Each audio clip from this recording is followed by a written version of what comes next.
And here is our podcast about Expelled from Paradise, yet another masterpiece because it's made by Urobucher. Almost every piece of fan service has some kind of beach episode just for the fan service, and yet this is what he chooses to open his movie with. Okay, so beach scene, just an introduction of our protagonist, SWAT, Ria Tsundere, and a jackass just being a jackass. He's featured on the front cover, but this is the only scene you'll see him. We quickly realize it's cyberspace, and we're supposed to be like, oh wow, a beach episode in this context. But the scene quickly leaves this entire thing, making us more confused as to why even start off with the movie to begin with. She suddenly throws a drink in the air, and something appears, and a lot of stuff just happens, and you just don't know what's happening. Nothing is explained. You're just, I don't know, man. It was so confusing, the first part. And they just throw these concepts that you have no idea what you're talking about, like, oh yeah, this is B+, and oh yeah, this is Nakromov something, and you're just like, what the fuck are they talking about? The scene transition is jarring as fuck. What the hell is going on? We have no fucking context. This is cyberspace and it's being hacked. Explain it plainly that the world has been fucked and people have moved into cyberspace. And then show us the beach and then show the fucking hacking. Afterwards, you can explain it through simple terms, not made up technobabble, which even you don't understand. They say the same thing over and over again, and some of the times they even contradict themselves. That's a typical Urobuchi trait right there. He'll pad out his works in most episodes. Whenever explains something new, the same character paraphrase it as if the audience won't get it the first time.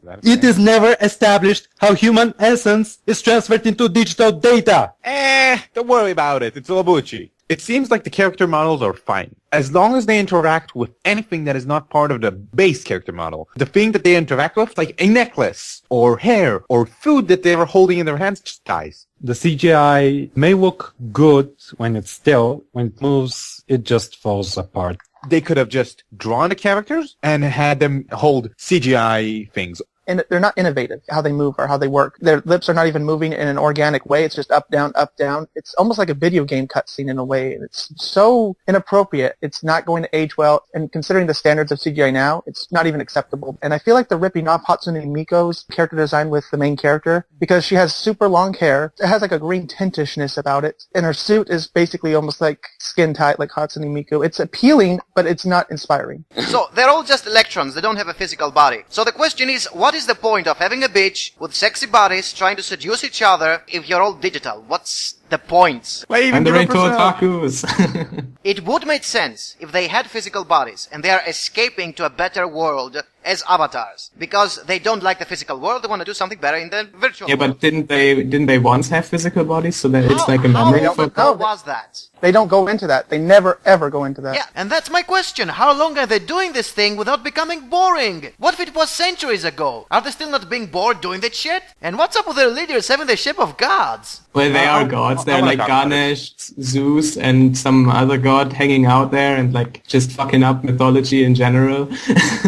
Ergo Proxy did something similar with AI, but they were inspired from philosophers, and so it made sense that they would be embodiment of great thinkers. It made sense given the fact that they were basically the governors of the entire city. Here, though, we don't have context for these AIs or these whoever the fuck these things are. We don't even know what they are, really. It's the worst kind of pretentiousness. It's the kind where you don't even want to explain anything, so therefore you'll just have an image do all the work. It just shows how empty and how little thought was put into making this entire scene in this movie. I think that Diva was just a ship rip-off of Civil System. Oh, yeah, definitely. So we have her saying, okay, we traced the hacker, you need to go to Earth. How am I supposed to go to Earth? Well, we have some kind of technology that'll enable you to have a flesh and body form. They never explain why they would ever need something like this, and they never explain what happens when I have to go back, what happens to the flesh, nothing like that, because it's not important. Whatever the show doesn't explain, it's pretty much saying it's not important enough to care about, which is bad, bad, bad, especially for a movie. She needs to be completely naked while she's chasing the virus, and her new avatar also needs to be naked, even though they're still supposed to be digital and clothes mean absolutely nothing. Sure, whatever.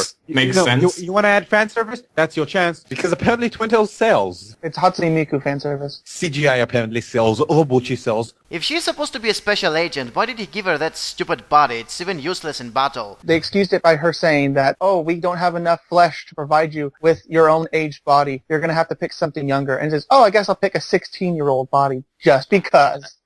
Yeah, That's how they- 18-year-old And then changed rock twin music tails. plays. The otaku Yes. is strong Yes, here. yes. When she lands on Earth for the first time, she tastes the sand and Why did you taste the sand? Why? Yes. Oh my God. It was at that point where I realized that whatever theme or concept the show was going to have would be at rudimentary dirt level. Yeah, it was symboling the whole movie. Pretty much. Wow. Because the movie's dirt. I'm surprised she didn't taste everything in sight, like lick a wall or lick clothes or lick a dick. She has no common sense, basically, aside from her own world. She has no empathy, and she has to learn the most that she can, which is rudimentary. It's not even making this movie memorable because we've seen it so many fucking times. Everyone's seen this kind of theme, if you want to call it, so many times, and yet they're using a tsundere to do it. The most obtuse character ever. I also like how the female main character's last name is Ballsack. Why is she shit out of an anus? I don't know more about it. Yeah, That's a very that good scene. Oh question. god, I remember that. What the fuck were you thinking? This is gonna sell. The chaotic action scene as well, fighting those centipedes. About At this- least the action scenes weren't full of exposition. It's trying to be flashy, but it doesn't have that punch either, Yeah. because it's CGI. Again, this is literally the only time we see these monsters. It's only just to show they have it so rough on planet Earth. You should feel sorry for them. You should feel sorry for Victimizing. everyone. That's pretty much disproving 2 seconds afterwards when we just see them, like, I don't know, just the humans just ravaging the meat of these monsters. Like, Yeah. what the hell? Where did they came from? Doesn't Cowboy Meat just snap his fingers and they all show up or something? Doesn't? I don't Yeah. know. Well, they just hired- appeared there. wasn't the dingo guy holding a guitar, which he never used? You're not even gonna play anything? Why do you even have a guitar? Why even do this? Why even show me why? After that, we get like an hour of exposition, like constantly just about nothing. Like they just talk about stuff which doesn't matter at all and is also fucking boring as hell to watch. Ria Kukimiya is once again voicing a loli tsundere, which is frail, and it's in need to be rescued by some guy, and he just want to protect her ugu. That's the only thing I remember from all this hour-long, pointless segment. When did he? Forces her to go up the stairs and we see ass shots. Yeah. Oh yeah, the ass All the shots are so time. real in this All movie. the time. All the fucking time. Shout out to the scene where she's being confronted by some punks. She nearly But got it's- raped. They never cover it again. It's just used for us to, like Rory said, see her as someone who needs to be protected. Oh, she doesn't understand the way of the world because she's a girl. Oh, it's so It precious. tries to humanize her. But Victimizing! and that is what happens in a lot of cases in self-insert male protagonist shows. Like, we need to de-tsundere her. We need to humanize her. We need to make her It's weak. basically their excuse for that is this. Oh, wow, I'm hungry. I'm sleepy. I didn't think this would happen with a real flesh and body. Why would her bosses send her out into the field without even letting her know about these dangers? And she's oblivious to the real world, that's why she cannot value I it. think If it was a man, As a man whatever. bullied by women. He would act all cool and tough, and he would have beat the Pope out of those guys, or she would have stopped him before he beats the Pope out of those guys, because that's not the good thing to do. That entire theme reminded me of how much emotional investment Charlie Wonka had. Oh, no, come back. Are we talking about the AI character too? Roboragi. I wanna say- Ragi. Oh, we need a voice actor that everybody loves. Oh, let's hire this guy to do whatever generic / mastermind / perverted voice we need. unlike the other ones, they actually try to humanize him, kind of. He is It was- human from the yeah. very start. Yeah, they made up some bullshit to tell him he was human. He was probably the best character and the more entertaining one because I actually laughed at his cost. He's Araragi. Yeah, man. His voice doesn't fit the robot at all. He never It's fits. just otaku bait. The whole movie, it's just otaku bait to profit from it and getting a lot of positive things like, oh yeah, best movie ever, even though we have CGI and shit. This was all about some hacker stuff. What's the conclusion to that? They stopped talking about the hackers midway through and they just started talking about humanity and shit. So the whole plot of this show doesn't matter? Okay, that's totally fine. Like, Don't worry about it. I'm a person That's pretty much it. That's Just a bit That's all not out bad. at one point that How does Balzac get convinced that the physical world is fine, even she spent most of the movie suffering from it? How was she convinced that it's good to be in the physical world? A 1 minute emotional scene with Dingo Yeah. under the stars on the top of a ruined building, while Dingo is supposed to be afraid from heights. Yes, acrophobic. Oh god, that's so ridiculous. They're just struggling to try and to characterizate the characters. Let's move to the part where her supervisors, the Devas, for some fucking reason now want to destroy humanity. They ordered Bowsack. Every time.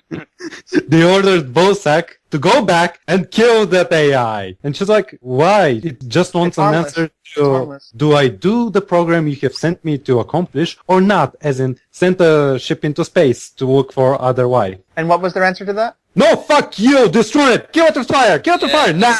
But they didn't have no justification for it? Utilitarianism! Used as a tool, without any justification. And let me remind you, because we don't know anything about Deva, and we don't understand their justification, this entire twist feels so pointless. The only thing we know about the Devas is the otaku commentary of indulging in media. If it's that, that's what I'm thinking. We're self-inserting that into this. The story is so badly written that we have to self-insert that theme for ourselves, because that's the only thing that makes sense to us. But to anyone else, who knows what it could mean? Then they just throw in more robots and more half-naked chicks at them, and they have these ridiculous fights. The motivations behind why the chicks were fighting was because you're gonna pay for us having to stay 2 weeks on the real world. And they just start fighting for no reason. I mean, why give faces to those we don't care about that will never matter ever again, if never mattered? To have them on the cover as more hot chicks, so you can buy No. They should have had drones, because sending an actual person to the planet proved that the fucking AIs wasted their time, so why not send drones? Robots are not sexy, they do not sell. We're beyond marketing her ass. We have enough lowly ass anywhere. Delicious lolly asses. We don't even get to see their asses. Like, it's totally not even worth anything. Don't get to see Dingo's ass.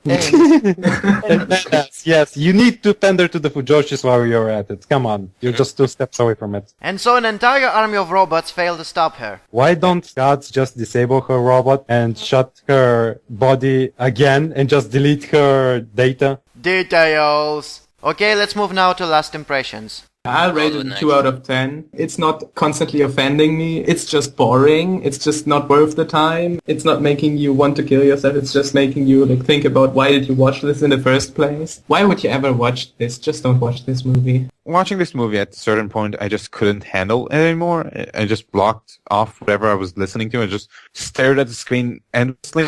Most of the concepts they threw in were so superficial, and they never touched them. I really don't want to watch an anime like this ever again. 1 hour and 40 minutes movie, it's too much for a person to handle. This movie could be easily 20 minutes. I would pay money to de-support this. I would pay money to remove copies of this from existence. Oh god. If I were someone who makes anime, I would feel embarrassed for having to produce this. Man, this is so soulless and you're just stripping it apart way too easily for me to even bother. If it was bad, you could say how it was bad and laugh at it. If it was good, you could praise it endlessly at how it shows competence. Well, this has neither. This is the worst kind of mediocrity in between. You can't say anything about it. Train wrecks make people hate them because they could have done so much with them. This movie didn't even try. It's an insult to art that it even exists and that it's marketed as such. It's simply asking you for its money, and it's asking you to please just be satisfied with this effort that we're going to call effort. If I could, I would label it in the negative aspect. A negative 10 out of 10. Fuck you, Demolition D, for even recommending this. Fuck you, Demo. Fuck you, Demo. You know that Demolition D likes Skinner-Obuchi. There's no denying. People who like Owabuchi, they can't tell good from bad when it comes to Owabuchi. They just go blind. The worst of the worst Owabuchi will ever do, people will still be after him, and people still see this as probably one of his best works. Basically, he's become his own George Lucas of his own business. He's free to do whatever he wants to make him money. As long as people know that it's his name, they won't care to see him try to do more anymore because he's his own brand. The very fact that we had All Noah Zero made in this year and how apathetic the entire experience felt, how passionless it is, this should be the definition of Urobuchi right here and there to remind people about how little Urobuchi cares about anything. He doesn't even have time for shock. He doesn't even have time for tragedy or for his usual themes, which usually require some amount of competence. He's not concerned with that this time. If this was aired in America, it would fucking flop. It would be a box office bomb. And this thing sold 70,000 copies. Red Line, which is loved by almost everybody, sold 4,000, and this piece of shit sold 70,000. That is crazy. Just How because low are the Urobuchi is standards? written on it. Really low standards over there in Japan. And on Reddit even people praised this thing for being decent, but this is unwatchable. I think that in Japan, anything that is fappable sells. Yeah, but this is not like that. fappable.